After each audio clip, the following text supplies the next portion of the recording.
Alrighty, well, good morning, South Mississippi. It's a very rainy Saturday morning. Many of us waking up early this morning to some very loud storms that were moving across the coast. Here's some of the rainfall totals that were estimated by radar over the past 24 hours. The coastal areas are what really saw most of the rain. Both yesterday and today, where we're seeing especially Gulfport, Biloxi area over 4 inches of rainfall. Waveland Bay, St. Louis area, that's around 2 inches of rainfall. And over in Jackson County, that's where we likely have over 5 inches of rain, possibly closing in on 6 inches of rain in some spots. That's why we did have that flash flood warning in effect earlier this morning. That has now been canceled as there's no reports and no more rain. Of flooding or anything like that happening. So that's the good news. Further inland, much lower rainfall totals, right around 3. That's a third of an inch, and right around 1 inch over near Loosedale. But of course, as we go through the rest of today, we're not quite done with those rain chances just yet. We will be looking at the potential for some more rain to enter the area. A cold front still hasn't made it through. This system outran the cold front, and so now we have to wait for that front to actually make it through. And there's going to be enough time for the atmosphere to at least somewhat recover. We get a little bit of heating from the daytime, and that could allow the front to reorganize itself, get a couple more storms going by the time we get into this afternoon. So here's what's left of the rain from this morning. You can see there most of it now well off to our east. Looking at the system as a whole, you can see how far back the cold front is actually located, with those winds coming out of the north way back there in northern Louisiana and portions of Texas and Arkansas. So that's what we're waiting on to see exactly when that front arrives, and will it produce storms or not. The Storm Prediction Center does have a level 1 out of 5. That's a marginal risk for severe weather.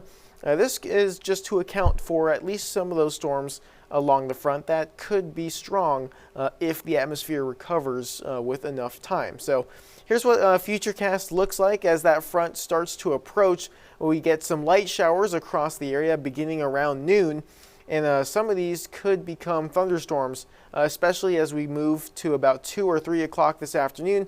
A few spotty storms possible. The main threats with some of these would be small hail and gusty winds.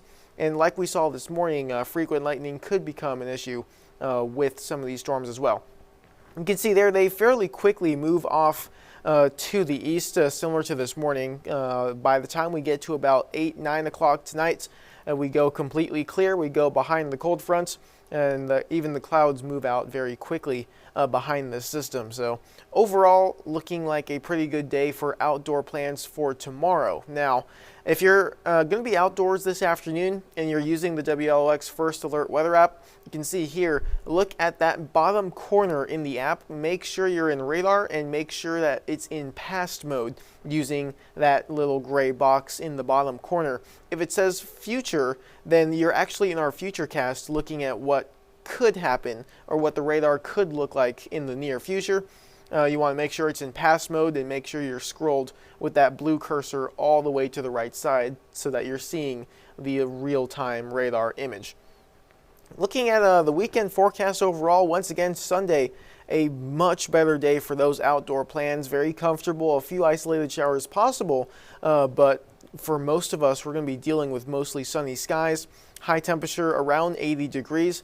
Morning temperature is going to be much cooler. We're going to be back behind that cold front. We could be waking up in the upper 50s. That could happen again on Monday as well. Look at these low temperatures the next couple of days. Both Sunday and Monday waking up in the 50s.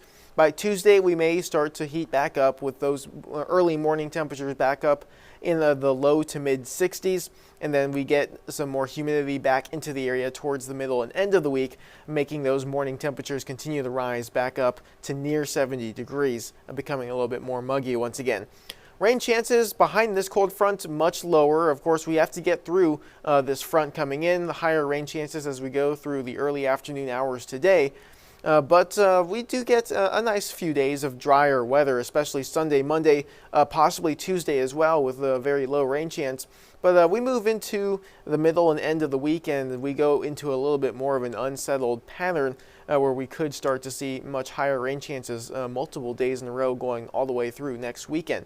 Here's that 7-day forecast. So just to recap one more time, the big things for today, you can see we have dropped the rain chance a little bit, and that's possibly going to drop again, about a 40 to 50% chance of rain, and that's just accounting for those scattered showers. Some of them could become thunderstorms as the front moves in, and at least a few of those could become strong to severe. So just keep that in mind. Have the WLOX First Alert weather app ready. You make sure your notifications are on. That way you can get an alert if one is issued. And you can also use that radar. Make sure you're in that past mode, and you can go ahead and track those storms in real time right there on your phone. Of course, next couple days looking much nicer. Sunday, Monday looking fantastic for any outdoor plans. High temperature of 81.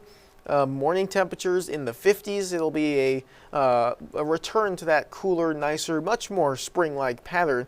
And then we go back into the end of the week, and that's where we're tracking another big system. That could be a very unsettled period of weather where we do see multiple days of rain and a thunderstorm potential. So stay tuned, and of course we'll have the latest information as we learn more about that.